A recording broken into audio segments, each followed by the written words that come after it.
मी अगदी व्यवस्थित तयार होऊन त्या खोलीमध्ये बसले होते. काही वेळाने माझं लग्न होणार होतं. मला माझ्या मुलींची काळजी सतावत होती.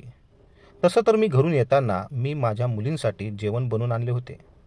माझी मोठी मुलगी आता 14 वर्षाची झाली होती आणि ती घरातलं काम करायची. जेव्हा कधी ती 3 दिवसासाठी घरातून गायब व्हायचे, मुलीला समजायचे, तेव्हा ती घरातलं काम सांभाळून घ्यायची आणि तिच्या धाकट्या दोन्ही बहिणींना जेवण वगैरे बनवून द्यायची. परंतु मी आई होते आणि त्या आईच्या ममतेपोटी माझ्या मनामध्ये नेहमीच त्यांची काळजी असायची. मला नेहमीच त्यांची काळजी वाटत राहायची. साधारणपणे प्रत्येक दुसऱ्या महिन्यात 3 दिवसासाठी माझं असं घरातून गायब होणं माझ्या आसपास राहणाऱ्या लोकांना आणि माझ्या मुलींना थोडं खटकलं होतं. याच्या आधी हे लोक या सगळ्या प्रकरणात हस्तक्षेप करतील हे सर्व काम सोडून इच्छित होते. आज शेवटच्या वेळी मी लग्नासाठी आले होते. माझं लग्न एका म्हाताऱ्या वयस्कर माणसासोबत होतं, ज्याचं वय 70 वर्षाच्या आसपास होतं. मी त्या पुरुषाला पाहिलं नव्हतं. आमच्या लग्न करणाऱ्या त्या एजंटने मला त्या म्हाताऱ्या माणसाबद्दल सविस्तरपणे सांगितलं होतं. फोनवर सांगून लागला, तो म्हातारा 6 दिवसासाठी 6 लाख रुपये द्यायला तयार आहे. बस त्याला फक्त निरोगी तंदुरुस्त स्त्रीची गरज आहे. मला माहीत नव्हतं की त्या म्हाताऱ्याची मजबुरी काय होती. तो का इतक्या म्हाताऱ्या वयात लग्न करू इच्छित होता. परंतु ते लग्न माझी गरज होती. 6 लाखाचं ऐकून मी लगेच लग्नासाठी तयार झाले. मी आता तसंही छोट्या मोठा व्यवसाय सुरू करून घर चालवू इच्छित होतो आणि प्रत्येक दुसऱ्या तिसऱ्या महिन्याला पैसे जमवण्यासाठी एखाद्या अनोळखी माणसासोबत 3 दिवसासाठी लग्न करणं आता माझ्यासाठी खूपच कठीण होत होतं. मी प्रत्येक वेळेला माझ्या मेलेल्या नवऱ्यासोबत इमानदार आहे असं दाखवत होते. त्याच्या मृत्यूनंतर मी दुसरं लग्न केलं नाही आणि माझ्या 3 निरागस मुलींना देखील एकटीनेच वाढवलं होतं. परंतु दुसरीकडे मी इतक्या त्रासांचा शिकार झाले होते की पैसा कमवण्यासाठी एक काय तर कितीतरी अनोळखी पुरुषांसोबत लग्न करून मी माझ्या मेलेल्या नवऱ्याचा विश्वासघात करत होते. उलट स्वतः माझं हृदय मृत होत होतं. मला प्रत्येक प्रकारच्या पुरुषांना सहन करावं लागायचं. 3 दिवसासाठी माझ्यासोबत लग्न करणाऱ्या पुरुषांमध्ये काही पुरुष असे होते ज्यांनी वापरलेले ते शब्द मी विसरू शकत नव्हते. मी दिसायला खूप सुंदर अशी स्त्री होते. दिसायला मी माझ्या वयापेक्षा खूपच लहान दिसत होते. कोणीही माझ्याकडे पाहून असं बोलूच शकत नव्हता की सांगू शकत नव्हता की मी 40 वर्षाची आहे. अजूनही जर माझी इच्छा असती तर मी एखाद्या पुरुषासोबत लग्न करून इज्जतीने स्वतःचा संसार उभा करू शकले असते. परंतु मला कोणत्याच पुरुषांसोबत पूर्ण आयुष्य एकत्र राहायचं नव्हतं. त्यामुळे पैसा कमवण्यासाठी नाईलाजाने मी हा मार्ग निवडला. परंतु आता मी थकले होते. त्या म्हाताऱ्याबद्दल ऐकलं तेव्हा हाच विचार करून आले होते की 6 लाख जर एकत्र मिळाले तर मी कमवण्याची दुसरी व्यवस्था अगदी आरामात करू शकेन. मला माहीत नव्हतं की मला हा शेवटचा प्रयत्न माझी खूप मोठी चूक ठरणार होती. सुरुवातीला माझी मजबुरी असल्यामुळे मी खूपच सावधान राहिले होते आणि प्रत्येक वेळेला लग्न करण्यापूर्वी पुरुषाबद्दल अगदी व्यवस्थित माहिती गोळा करायचे. परंतु या वेळेला घाईघाईत मी भरपूर पैसे कमवण्याच्या लालसेपोटी मी त्या म्हाताऱ्याबद्दल काहीच माहिती गोळा केली नव्हती आणि फोन येताच दुसऱ्या दिवशी मी इथे आले होते. आता साधेपणाने लग्न होण्याची मी वाट पाहत होते. मी जरा गोंधळले होते. या वेळेला 3 दिवसाऐवजी 6 दिवसाचं लग्न ठरलं होतं. माझी मुलगी खूप साधी आणि अगदी मान खाली घालून वावरणारी मुलगी होती. परंतु धाकट्या दोघींना मी असं 3-3 दिवस घराबाहेर राहणं आता खूपच खटकू लागलं होतं. त्या मला प्रश्न विचारू लागल्या होत्या आणि अगदी खोदून माझ्याकडून माहिती काढून घेत होत्या. मला माहीत होतं की मुली आता शाळेत जाऊ लागल्या आहे. त्यांचे वय वाढत होतं. माझं असं 3 दिवसासाठी घरातून गायब होणं माझ्या मुलींच्या मनात माझ्याबद्दल संशय निर्माण करत होता. त्यांना वाटतं की मी कोणतीतरी बेकायदेशीर काम करत आहे, कारण की मी माझ्या मुलांना कधी सत्य सांगितलं नव्हतं. कारण की मला माहीत होतं हे असं वेगवेगळ्या पुरुषांसोबत लग्न करणं हे अगदी बेकायदेशीर आहे, अनैतिक आहे. सुरुवातीलाच दिवस आणि पैसे ठरवून केलं जाणारं लग्न सरळ बेकायदेशीर असतं आणि मी तेच करत होते. माझ्यासोबत एक माणूस देखील काम करत होता ज्या कोणा पुरुषांना ठराविक वेळेसाठी लग्न करायचं असेल तर तो अशा माणसाचं माझ्यासोबत लग्न लावून द्यायचा आणि मग ठरलेले दिवस त्याच्यासोबत घालवल्यानंतर त्याचा आणि माझा घटस्फोट केला जायचा. त्या बदलात मला पैसे मिळायचे आणि सोबतच त्या एजंटला देखील पैसे मिळायचे आणि अशाच प्रकारे मी अनेक पुरुषांसोबत काही दिवसासाठी लग्न केलं होतं. स्वतःला खोटं सत्यवान देण्यासाठी मी हे सर्व माझ्या मुलींसाठीच करत आहे हे स्वतःला सतत पटवत राहायचे. परंतु माझ्या मनामध्ये कुठेतरी खोलवर अनेकदा प्रश्न निर्माण व्हायचा की मी लग्नाच्या नावाखाली माझ्या मुलींना आणि माझ्या नवऱ्याला फसवत आहे. माझी परिस्थिती माझ्या नजरेमध्ये इतकी वाईट होती की माझ्याजवळ या मार्गाने पैसा कमवल्याशिवाय दुसरा कोणताच मार्ग नव्हता. परंतु माझ्याकडे स्वतःला पवित्र सिद्ध करण्याचा कोणताच मार्ग नव्हता. माझ्या मुली मॉडर्न आणि आजकालच्या जमान्यातल्या मुली होत्या. जर मी त्यांना याबद्दल सांगितलं असतं तर माझ्यावर त्यांनी अनेक प्रश्न उपस्थित केले असते. जे काम बेकायदेशीर ते बेकायदेशीरच आहे. मग ते काम कोणत्याही मजबुरीने केलं तरी ते बेकायदेशीरच राहतं. त्यामुळे माझी इच्छा असून देखील मी कधीच हे सत्य माझ्या मुलींना सांगू शकले नाही की मी बेकायदेशीर संबंध ठेवत नव्हते, तर अनोळखी पुरुषांसोबत 3 रात्र घालवण्यासाठी हे असं लग्न करत होते.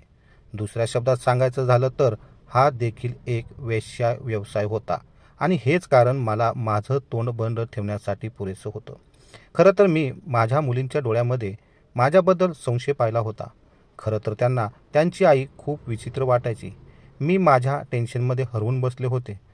लग्न लावून देणाऱ्या त्या माणसाने मला बोलवलं. मी मान झटकून त्याच्या बोलण्यावर उठून गेले.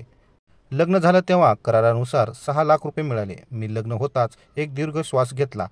पहिल्यांदा मला 3च्या ऐवजी 6 दिवसांसाठी एका अनोळखी पुरुषासोबत राहायचं होतं आणि पुरुष देखील असा ज्याला मी कधीच पाहिलं नव्हतं. मी लग्नाच्या दरम्यान देखील माझ्या होणाऱ्या नवऱ्याला पाहायला नव्हता, कारण की मला त्यांच्यामध्ये काहीच रस नव्हता. मला पूर्ण आयुष्य त्यांच्यासोबत राहायचं नव्हतं. माझं रस फक्त त्या पैशांमध्ये होता. जे पैसे मला मिळाले होते. लग्नाची मुदत ठरली होती. 6 दिवसानंतर मी त्या म्हाताऱ्यापासून मुक्त होणार होते. तेव्हा मी माझ्या घरी जाऊ शकत होते. मी वेळेपूर्वीच मुक्त होणार याचा विचार करून गाडीत जाऊन बसले. जेव्हा लक्ष दिलं तेव्हा थोडी घाबरले. गाडीमध्ये एक तरुण मुलगा बसला होता. विचारल्यावर त्यांनी सांगितले की मी त्या म्हाताऱ्या माणसाचा ड्रायव्हर आहे. बोलू लागला. मालक तर लग्न होताच दुसऱ्या गाडीने घरी निघून गेले. त्यांनी मला ही जबाबदारी सोपवली आहे की तुम्हाला घरी घेऊन यावं. मी हैराण झाले. मला नेहमीच पुरुष स्वतः घेऊन जायचे आणि जास्तीत जास्त वेळ घरी नेण्याऐवजी एखाद्या हॉटेलमध्ये किंवा सुनसान जागेवर बंदोबस्त करायचे. त्या म्हाताऱ्याने मला त्यांच्यासोबत घरी घेऊन जाणं योग्य समजलं नव्हतं. त्याचा ड्रायव्हर मला एका गाडीने घरी घेऊन गेला. मला लग्नानंतर पहिल्यांदाच त्या म्हाताऱ्याचं वागणं खटकलं होतं. परंतु मी हा विचार करून लक्ष दिलं नाही की श्रीमंत पुरुषासाठी नक्कीच माझ्यासारख्या एका स्त्रीला स्वतःसोबत घरी घेऊन जाणे सोपं नाही. पहिल्यांदाच माझ्या डोक्याने हा प्रश्न उपस्थित केला होता की शेवटी त्या म्हाताऱ्याने माझ्यासोबत लग्न का केलं होतं.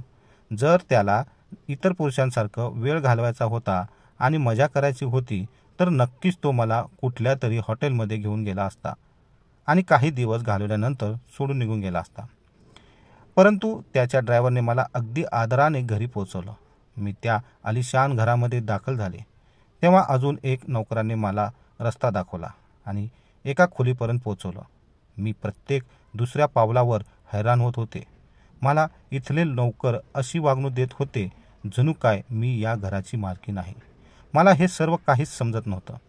मी त्या सन्मानाला आणि आदराला जास्त महत्त्व दिला नाही, कारण की मी त्या घरामध्ये काही दिवसासाठीच आले होते. मला पाहून परत जायचं होतं. परंतु खोलीत जातात माझी नजर समोर असलेल्या त्या व्यक्तीवर पडली. तेव्हा मी एक क्षणासाठी मला खूप मोठा झटका बसला. तो खूपच म्हातारा आणि दिसायला अगदी कुरूप असा माणूस होता. त्याच्या चेहऱ्यावर खूप विचित्र डाग होते. एकानंतर दुसरी नजर त्याच्या चेहऱ्यावर टिकणं खूप मुश्किल होतं. माझं हृदय एका क्षणासाठी अगदी भीतीने थरथरू लागलं. खोलीमध्ये फक्त तोच म्हातारा उपस्थित होता, ज्याचा स्पष्ट अर्थ होता की मी त्याच्यासोबत लग्न केलं होतं. मला तो माझ्यासमोर का नाही आला या मागचं कारण समजलं होतं. त्याची अशी अजिबात इच्छा नव्हती की मी त्याला पाहून घाबरून जावं. म्हाताऱ्याने मला बसायला सांगितलं. तेव्हा मी माझी मान खाली घालून एका बाजूला बसले. हा विचार करून करून माझं डोकं सुन्न होऊ लागलं होतं की मला 6 दिवस या म्हाताऱ्यासोबत घालवायचे होते. उलट मी इथे एक क्षण देखील त्याच्या उपस्थित आरामात बसू शकत नव्हते. त्याला पाहिल्यानंतर माझ्या मनामध्ये विचित्र भीती आणि दहशत निर्माण झाली होती. खरं तर ते तात्पुरतं लग्न होतं आणि मला माहीत होतं की मला काही दिवसानंतर त्या म्हाताऱ्यापासून कायमची सुटका मिळणार होती. मी एक सामान्य स्त्री होते. मी प्रत्येक वयोगटातील प्रत्येक चेहऱ्याच्या माणसासोबत दिवस रात्र घालवलेले होते.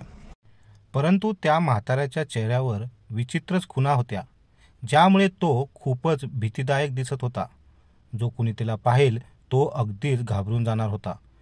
मी 6 दिवस त्याच्यासोबत घालवण्याचा विचार करत आतल्या आत खूप घाबरले होते.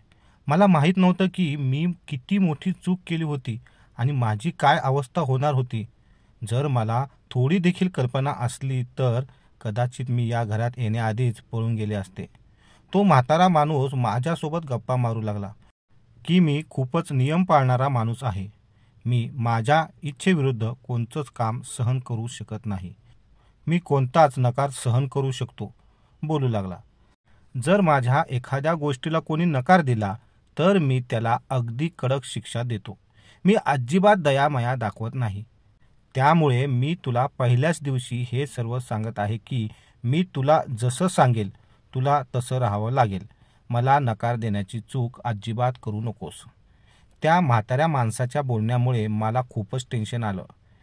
तो काही दिवसासाठी आलेल्या पाहुण्या बाई देखील स्वतःचे तत्व आणि घराचे नियम सांगत होता आणि मला पहिल्याच दिवशी हे समजत होतं की मला अशा प्रकारे त्या घरात राहायचं आहे. यावरून मला त्याचा अंदाज आला होता. जणू काय तो मला तात्पुरतं लग्न करून घेऊन आला नाही तर मी एक मोलकरीण वेश्या म्हणून त्याच्या घरात आली आहे. मला त्याचे शब्द, बोलण्याची पद्धत अगदी व्यवस्थित समजली होती. खरं तर मी आधी देखील अशा पुरुषासोबत वेळ घालवला होता. काही पुरुष तात्पुरतं लग्न करून माझ्यासोबत एखाद्या वेश्याप्रमाणे वागायचे, जणू काही मी त्यांचीच मालमत्ता आहे. माझ्यावर रुबाब दाखवणं, माझा अपमान करणं, मला वाटेल तसं ओरडणं, बोलणं हे सगळं अगदी सहज करायचे. परंतु त्या म्हाताऱ्याचं माझ्यावर असं हक्क गाजवल मला थोडं विचलित वाटत होतं. माझं मन झालं की मी त्याला अडवं, त्याला सांगावं की मी फक्त तुझ्या घरी 6 दिवसासाठी आलेली आहे आणि ही केवळ माझी मजबुरी नाही तर त्या म्हाताऱ्याची देखील गरज आहे. नाहीतर मी कधीच या घरात आले नसते. परंतु त्याचा तो इतका रुबाब, इतका दबदबा होता की मी त्याच्यापुढे काहीच बोलू शकले नाही आणि मान खाली घालून सर्व ऐकत बसले. मला तर त्याच्या बोलण्याचा अर्थच समजत नव्हता. माझं मन तर माझ्या घरी अडकलेलं होतं आणि मला लवकरात लवकर त्या म्हाताऱ्याच्या घरातून मुक्त व्हायचं होतं. मला घटस्फोटाची काही काळजी नव्हती. तात्पुरत्या लग्नामध्ये दिवस पूर्ण झाल्यानंतर आपोआपच तो एजंट एका वकिलाला सोबत घेऊन घटस्फोट करून द्यायचा. हे जर तो पुरुष ठरलेल्या वेळेच्या आधी मला कंटाळला आणि मला सोडून दिलं तरी देखील मी मोकळी व्हायचे. मी मनातल्या मनात प्रार्थना करायचे की त्या पुरुषाचं माझ्या प्रति मन लवकरात लवकर भरून जावं. खरं तर माझा हा विचार अगदी अशक्य होता. मी दिसायला खूप सुंदर आणि तरुण स्त्री होते, त्यामुळे हे शक्य नव्हतं की या म्हाताऱ्यासारख्या कुरूप माणसाला मला वेळेपूर्वीच मुक्तता करेल. त्याला पाहून मला अंदाज आला होता की तो मला दिलेल्या पैशाचा पै न पै वसूल करेल आणि त्या म्हाताऱ्या माणसाबद्दल माझा फक्त हा एकच विचार खरा ठरला होता. त्याच्या घरातले नियम आणि फायदे समजल्यानंतर त्या म्हाताऱ्याने त्याने दिलेल्या पैशाच्या बद्दल माझ्याकडून सेवा करून घेतली. एका दिवसातच माझी अक्कल ठिकाणावर आली होती. तो मला माणसाऐवजी एक कठपुतलीसारखं समजत होता. माझा नकार काहीच उपयोगाचा नव्हता. माझ्या त्या मजबुरीवर अटल मी नकार दिल्यावर मला तो अधिक कठीण शिक्षा देत होता. त्याला जाणवलं होतं की मी त्याचा शिकार झाले आहे आणि हीच गोष्ट त्या म्हाताऱ्याच्या माणसाच्या पालथ्यात पडली होती. पहिल्या दिवशी तो माझ्यावर थोडा मेहरबान होता, परंतु त्यानंतर त्याचं वागणं शिस्तीत होत गेलं. तो माझ्यासोबत असा बोलायचा जणू काय मी त्याची गुलाम आहे. त्या म्हाताऱ्याचा वागणं दिवसेंदिवस खूप विचित्र होत चाललं होतं. त्याचं वागणं खूपच विचित्र असंच त्याच्या स्वभावामध्ये विरुद्ध जेव्हा त्याने माझ्याशी सुंदर आणि वेगवेगळ्या रंगाचे कपडे घातले तेव्हा मला खूप मोठा धक्का बसला. काही दिवसासाठी आलेल्या बाईसाठी शेवटी तो पुरुष इतकं सगळं का करत होता? त्याचं वागणं माझ्यासोबत इतकं विचित्र असायचं की तो बोलू लागला, मी तुला खूप चांगल्या आणि सुंदर कपड्यामध्ये पाहू इच्छितो. मी खूप सुंदर होते. माझ्या सौंदर्यामुळे तो म्हातारा मला सजवण्यामध्ये, माझा साज शृंगार करण्यामध्ये रस घेऊ लागला. म्हाताऱ्याच्या त्या इच्छेवर मी घाबरून गेले. मी त्याच्यामुळे इतकी गोंधळले होते की मी ते चांगले कपडे घालायलाच घाबरू लागले. मला त्या म्हाताऱ्याची भीती वाटायला लागली. मला ना त्या म्हाताऱ्याकडून माझ्या सौंदर्याची प्रशंसा हवी होती आणि नाही मला त्याचं वागणं सहन होत होतं. मी वाईटरित्या अडकले होते. परंतु आता मला समजलं होतं की जर मी त्या म्हाताऱ्या माणसाला नकार दिला तर त्याचा परिणाम चांगला होणार नाही. त्यामुळेच काहीच वाद न घालता मी एक ड्रेस घातला. तो खूप महागडा आणि गडद रंगाचा ड्रेस होता. सुंदर ड्रेस घालायचं, माझं सौंदर्य आणि माझं शरीर गोष्टी अजूनच बहरून समोर आली होती. माझ्या पतीच्या निधनानंतर मी नेहमीच हलक्या रंगाचे कपडे घालत होते. माझा ड्रेस नेहमी साधा आणि खूपच स्वस्त असायचा. मी अंगावर नेहमी एक स्कार्फ घेऊन असायचे. प्रत्येक वेळेला जेव्हा पैशासाठी अनोळखी पुरुषासोबत लग्न करायचे तेव्हा त्यासाठी एकच गडद रंगाचा ड्रेस घेऊन ठेवला होता आणि प्रत्येक वेळेला तोच ड्रेस घालून घालून आता त्या ड्रेसला देखील कलर फिका पडत होता. म्हाताऱ्याने दिलेला ड्रेस घालून मी खूपच सुंदर दिसू लागले होते. तो मला एका वेगळ्याच नजरेने पाहू लागला. मग हसून विचित्र स्वरात बोलू लागला, मी तुला उगाचच कारण नसताना निवडलं नाही. बोलू लागला, त्या एजंटने जेव्हा तुझा फोटो दाखवला तेव्हा तुझं हे शरीर आणि तुझ्या या सौंदर्याने मला मजबूर केलं होतं की मी तुला इतकी महागडी किंमत देऊन माझ्या घरी घेऊन आलो आहे. मी त्याच्या त्या आनंदावर आनंदित मान झळकली. माझ्या जवळ आता 2 दिवस राहिले होते. त्या 2 दिवसासाठी मला इतके सुंदर कपडे देण्याचे काय अर्थ होता मला काहीच समजत नव्हतं. तो म्हातारा मला 2 दिवस वेगवेगळ्या रंगाचे कपडे घातलेले पाहून खूप खुश व्हायचा आणि त्याच्या त्या आनंदामध्ये जेव्हा तो माझ्याकडे लक्ष द्यायचा तेव्हा मला खूपच किळस वाटायची. माझं मन त्याच्याप्रती अगदीच बेजार झालं होतं. मला 2 दिवस देखील अगदी 4-5 वर्षासारखे वाटू लागले होते. मी मान खाली घालून बसायचे आणि प्रयत्न करायचे की त्या म्हाताऱ्याला राग येऊ नये आणि ते 2 दिवस अगदी आरामात घालू शकेल. मी जसं तसं त्या म्हाताऱ्याला सहन केलं आणि 2 दिवसानंतर माझं सामान पॅक करू लागले. माझ्या पैशांशिवाय त्या म्हाताऱ्याने दिलेली मी कोणतीच सामान माझ्यासोबत नेणं योग्य मानत नाही. त्याने दिलेले गिफ्ट, ड्रेस मी कोणत्याही परिस्थितीत स्वीकारू शकत नव्हते. मी ते 2 दिवस महागडे ड्रेस माझ्या मजबुरीने घातले होते कारण की मी त्या आलिशान घरामध्ये माझे शेवटचे 2 दिवस कठीण करू इच्छित नव्हते. परंतु मला धक्का तर तेव्हा बसला जेव्हा मी त्या घरातून बाहेर निघू लागले. तेव्हा मला गेटवर वॉचमॅनने अडवलं. म्हातारा त्यावेळेला घरात नव्हता. मी रागाने त्या वॉचमॅनला पाहिलं. त्याला बहुतेक त्याच्या मालकाचा तात्पुरतं लग्न झालेलं आहे हे माहीत नव्हतं. कदाचित त्याला वाटलं होतं की मी कायमस्वरूपी लग्न करून या घरात आले आहे. मी त्या वॉचमॅनला समजवण्याचा प्रयत्न केला परंतु तो बोलू लागला, मला माझ्या मालकाकडून असा कोणताच हुकूम मिळाला नाही. त्यामुळे मी तुला या घरातून बाहेर पाऊल ठेवू देणार नाही. नाहीतर माझी नोकरी देखील जाऊ शकते. मी अगदीच हक्काबक्का झाले होते. आधीच मी 6 रात्री त्या म्हाताऱ्या माणसासोबत घालवल्या होत्या. तो माझा 7वा दिवस होता आणि लग्नाच्या ठरलेल्या वेळेनुसार मी त्या दिवशी सकाळी माझ्या घरी जाऊ शकत होते. परंतु तो वॉचमॅन सारखा वाद घालायला. एका बाजूला त्याच्या खुर्चीवर जाऊन बसला. त्याने माझ्यासाठी गेट उघडलं नाही. मी अगदी असह्यपणे पुन्हा परत आतमध्ये जाऊन बसले आणि त्या म्हाताऱ्याची वाट पाहू लागले. पूर्ण दिवस गेल्यानंतर जेव्हा तो म्हातारा घरी परतला तेव्हा मी अगदीच गंभीरपणे विनंती केली की तुम्ही तुमच्या वॉचमॅनला सांगा आणि मला घरातून जाऊ द्या. मी म्हणाले की घरी माझ्या मुली एकट्या आहेत. त्या माझी वाट पाहत असतील. माझं घरी जाणं खूप महत्त्वाचं आहे. तसंही माझा वेळ पूर्ण झालेला आहे. मी जितकी रक्कम घेतली होती तितका वेळ मी घातलेला आहे. माझ्या त्या बोलण्यावर तो अगदी हैराणीने मला पाहू लागला आणि मग माझ्या त्या बोलण्यावर जे उत्तर त्याने मला दिलं त्यामुळे तर मला एक जोरदार झटका बसला. बोलू लागला की मी तुझ्यासोबत तात्पुरतं लग्न केलं नव्हतं तर हे एक कायमस्वरूपी लग्न केलं होतं आणि एक रक्कम ठरवली होती. मी ही लग्न कायमस्वरूपीसाठी केलेलं होतं आणि आता तू माझी बायको आहेस. या घराच्या बाहेर पाऊल ठेवू शकत नाहीस आणि नाही मी तुला कधी घरातून बाहेर जाण्याची परवानगी देईल. माझ्या डोक्यामध्ये अगदी धमाके होऊ लागले. मी अगदी हक्काबक्का होऊन त्या विचित्र चेहऱ्याच्या म्हाताऱ्याला माणसाला पाहत होते. पहिल्यांदाच मला त्या माणसाचं माझ्यासोबतचं वागणं समजलं होतं. तो यामुळेच माझ्यासाठी एवढी शॉपिंग करत राहिला आणि त्याच्या घरातले नियम मला नेहमी सांगत राहिला, कारण की तो मला कायमस्वरूपी त्याच्या घरी घेऊन आला होता. मी या विश्वासघातावर अगदी हादरून गेले होते. मी अगदी किंचाळत त्या म्हाताऱ्याला म्हणाले, माझा तुझ्या विचाराशीच काहीच घेणं देणं नाही. मी पैशासाठी लग्न केलं होतं. माझ्या 3 छोट्या मुली आहेत. मला त्यांना सांभाळायचं असतं. मी म्हणाले, मी तुझ्या विचारांची आज्ञाधारक नाही. जर तुला माझ्यासोबत कायमस्वरूपी लग्न करायचं असेल तर मला त्याच्यासाठी तुला रीतसर लग्नाचा प्रस्ताव पाठवून माझ्यासोबत लग्न करावं लागेल. माझ्या बोलण्यावर म्हातारा अगदी जोरजोरात हसू लागला. बोलू लागला, आता मला धमकवण्याचा काहीच फायदा नाही. लग्न करून तू इथे आली आहेस. माझे नौकर साक्षीदार आहे की मी तुला माझी बायको करून या घरामध्ये घेऊन आलो आहे. पहिल्या दिवसापासूनच मी या सर्वांना सांगितलं आहे की आता या घरची मालकीण तू आहेस. जर तुझी इच्छा असेल तर लग्नाचे सर्टिफिकेट देखील पाहू शकतेस. त्यावर कोणीच मर्यादा किंवा दिवस ठरलेले नाहीत.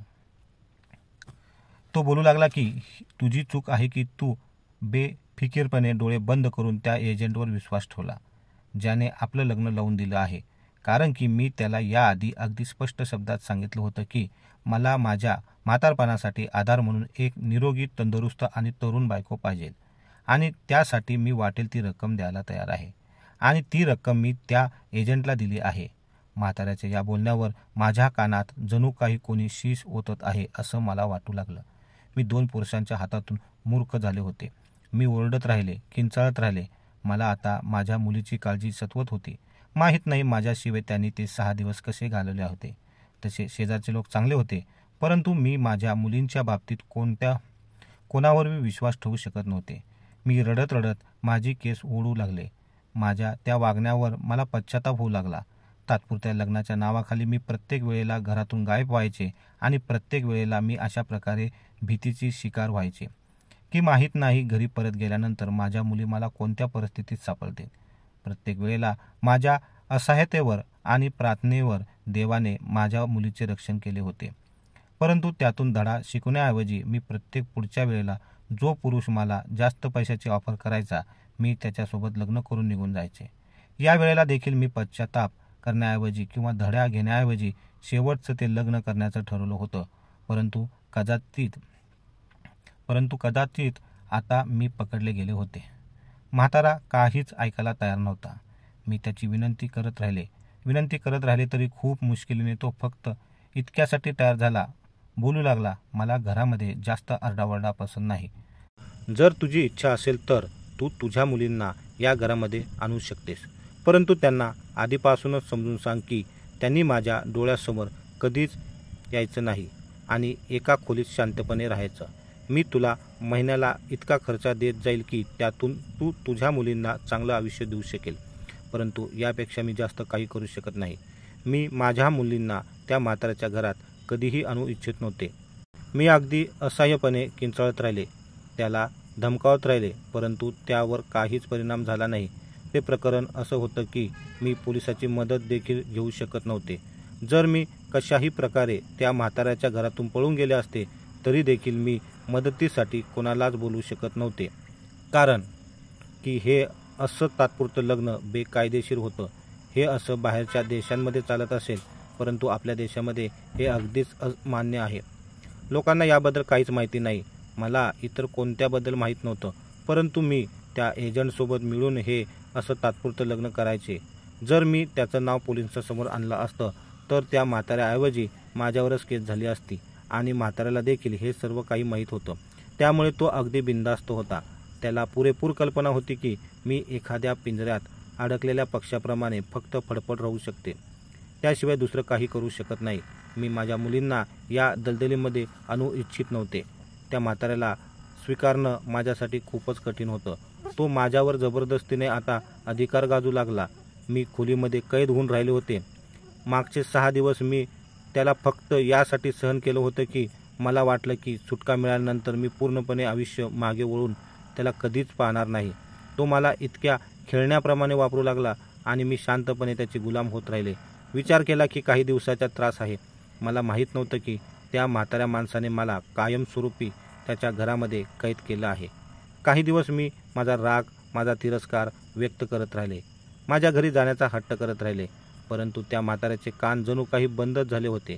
तो बहिरा झाला होता. तो मला त्याच्या आवडत्या कपड्यामध्ये, पेहरावामध्ये सजवून एखाद्या बाहुलीप्रमाणे स्वतःच्या समोर बसून ठेवायचा. परंतु जर मी रागामध्ये किंवा तिरस्कारामध्ये त्याला नकार द्यायची, तेव्हा तो मला एखाद्या वेड्याप्रमाणे मारायचा, मला ओरबाडायचा. त्याच्या मनामध्ये खरंच अजिबात दया नव्हती. मी काही दिवसामध्ये थकून गेले होते, अशक्तबाई झाले होते, खूप मोठी चूक केली होती आणि आता चुकीची शिक्षा भोगण्यापलीकडे माझ्याकडे आता दुसराच कोणताच मार्ग नव्हता. मला समजलं की आता तो म्हातारा मला कधीच मुक्त करणार नाही. मला एका नोकराने त्याच्याबद्दल सर्व काही सांगितलं. पहिली बायको देखील माझ्यासारखीच दिसायला खूप सुंदर होती. तो म्हातारा तिला देखील असंच सजवून एखाद्या खेळण्याप्रमाणे वापरायचा आणि त्याची इच्छा असायची की तिने त्याचा प्रत्येक बोलण्यावर मान खाली घालून फक्त हो करावं. तो नोकर सांगू लागला की त्याची पहिली बायको एखाद्या रॉबर्टप्रमाणे त्याच्यासोबत राहत होती.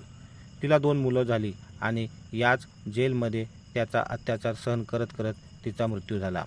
त्या म्हातारे स्वतःच्या मुलांना खूप चांगलं शिक्षण दिले, परंतु जेव्हा तो तरुण झाले तेव्हा स्वतःच्या वडिलांना सोडून दुसऱ्या देशात निघून गेले आणि पुन्हा परत कधीच मागे वळून त्याच्या वडिलांसमोर संपर्क केला नाही. तो म्हातारा एकटा होता आणि निराधार होता, आधारासाठी व्याकुळ होता. माझा लोभच मला त्या म्हाताऱ्याकडे घेऊन आला होता. त्याने माझ्या असहाय्यतेचा फायदा उचलून मला 6 लाखाचं आमिष दाखवून मला कायमस्वरूपी त्याच्या घरी कैद करून ठेवलं. मी एकटीच वेड्यासारखी हुदके देत रडत होते. हळूहळू मानसिक रुग्ण बनू लागले. त्या म्हाताऱ्याच्या घरी मी जणू 10-15 दिवस घालवले तेव्हा मी अक्षरशः थकून गेले. मी माझा हट्टापणा सोडला आणि त्याची अट मान्य केली आणि माझ्या मुलींना इथे बोलून घेतलं. मी त्याच्या हट्टामुळे माझ्या मुलींना एकट्यांनाच घरामध्ये ठेवू शकत नव्हते. त्याची इतकी मेहरबानी पुरेशी होती की त्याने मला त्याच्या घरामध्ये माझ्या मुलींना ठेवण्याची परवानगी दिली होती. मी हार मानल्यानंतर त्या म्हाताऱ्याने माझ्याकडून पत्ता घेऊन माझ्या मुलींना माझ्या घरातून घेऊन आला. माझ्या 3 मुली त्या म्हाताऱ्याच्या घरी पोचल्या तेव्हा खूपच घाबरलेल्या होत्या आणि भीतीने इकडे तिकडे पाहत होत्या. असं वाटत होतं जणू काही त्यांना जबरदस्तीने गाडीत बसून आणलं आहे. मला पाहताच त्या अगदी मला बिलगून रडू लागल्या. माझं हृदय अगदीच वेदनेने कळवळत होतं. मी माझ्या मुलींना चांगलं आयुष्य देण्यासाठी खूप सारे स्वप्न पाहिले होते. त्या अगदी मोकळेपणाने आमच्या घरात राहत होत्या आणि अगदी चिमण्यासारख्या दिवसभर चिवचिवाट करत राहिल्या. परंतु आता जिथे त्यांना आणलं गेलं होतं त्यांना तिथे फक्त माझ्यामुळेच त्यांचा आवाज बंद करून राहायचं होतं. मला माझ्या कृत्याचा खूप पश्चाताप झाला होता. मुलींना एका बाजूला घेऊन मी त्यांना सर्व काही खरं खरं सांगितलं आणि मान खाली झुकून त्यांच्यापुढे हात जोडून माफी मागितली. मी म्हणाले, मी हा विचार करून लग्न केलं होतं की यानंतर मी कधीच पुन्हा ही चूक करणार नाही. परंतु कदाचित हीच माझी परीक्षा होती ज्यामध्ये मी नापास झाले. माझी मोठी मुलगी रडू लागली, बोलू लागली, आई तू काळजी करू नकोस, तू जसं सांगशील तसं आम्ही राहू. परंतु आता त्या घरात आम्हाला एकट्यांना राहणं आता कठीण झालं होतं. सुरुवातीला देखील तू जेव्हा जायचीस तेव्हा परिसरातील पुरुष आम्हाला सहानुभूतीच्या बहाण्याने नेहमी त्रास द्यायचे. यावेळेला तू भरपूर दिवस झाले तरी आली नाहीस तेव्हा ते बाजूचे काका बहाण्याने रात्री माझ्या घरी यायचे आणि आम्हाला बोलवायचे. तुमच्या आईच्या अनुपस्थितीत मी तुमचं रक्षण करेल, ज्यामुळे काळजी करू नका आणि काहीही समस्या असेल तर मला सांगा, असं बोलून आम्हाला विचित्र स्पर्श करायचे. माझ्या मुली खूपच घाबरल्या होत्या, तर ते सगळं ऐकून माझा श्वास थांबला होता. जर मी अजून उशीर केला असता तर कदाचित माझ्या निरागस मुलींचं आयुष्य उद्ध्वस्त झालं असतं. त्यांना या अशा वळणावर मी घेऊन आले होते. त्यांच्या कच्च्या मानावर पुरुषांची ती वृत्ती घर करून गेली होती. मी रडू लागले. माझ्या मुली खूपच घाबरल्या होत्या. माझ्या माघारी हे सगळं सहन करत होत्या, परंतु मला त्यांनी कधीच काही सांगितलं नव्हतं. मी त्यांना इतका देखील धीर दिला नव्हता की त्यांनी मला त्यांची भीती सांगावी. मी मुलींना चांगलं आयुष्य देण्याचं स्वप्न पाहिलं होतं, परंतु त्यामध्ये मी पूर्णपणे असफल ठरले होते. माझी सगळी मेहनत आणि त्याग व्यर्थ गेला होता. मला त्या दिवशी समजलं की देवाने एकट्या स्त्रीला सन्मानाने दुसरं लग्न करण्याचा मार्ग का दिला होता. जर मी दुसरं लग्न केलं असतं तर माझ्यावर आणि माझ्या मुलींवर ही वेळ कधीच आली नसती. त्या म्हाताऱ्याने माझ्यासोबत गुलामगिरीसारखी वागणूक करत मला माझ्या मुलीच्या नजरेत खाली पाडलं होतं. जेव्हा माझ्या मुलींनी माझी त्या घरामधली परिस्थिती पाहिली तेव्हा त्या अगदी शांत झाल्या आणि स्वतःला एखाद्या खोलीमध्ये कैद करून घेतलं. आम्हाला त्या म्हाताऱ्या घरी राहून 5 महिने झाले होते. माझ्याजवळ आता इथून सुटका मिळण्याचा कोणताच मार्ग राहिला नव्हता. आता मी फक्त त्या म्हाताऱ्याचे मरण्याची वाट पाहत होते आणि आता हा शेवटचा मार्ग आहे आम्हाला आई मुलींच्या आयुष्याचा. मित्रांनो, या कथेबद्दल तुमचं काय मत आहे नक्की व्यक्त करा. तुम्हाला जर ही कथा आवडली असेल तर व्हिडिओला लाईक करा आणि अशाच छान छान कथा पाहण्यासाठी चॅनलला सबस्क्राईब करा. धन्यवाद.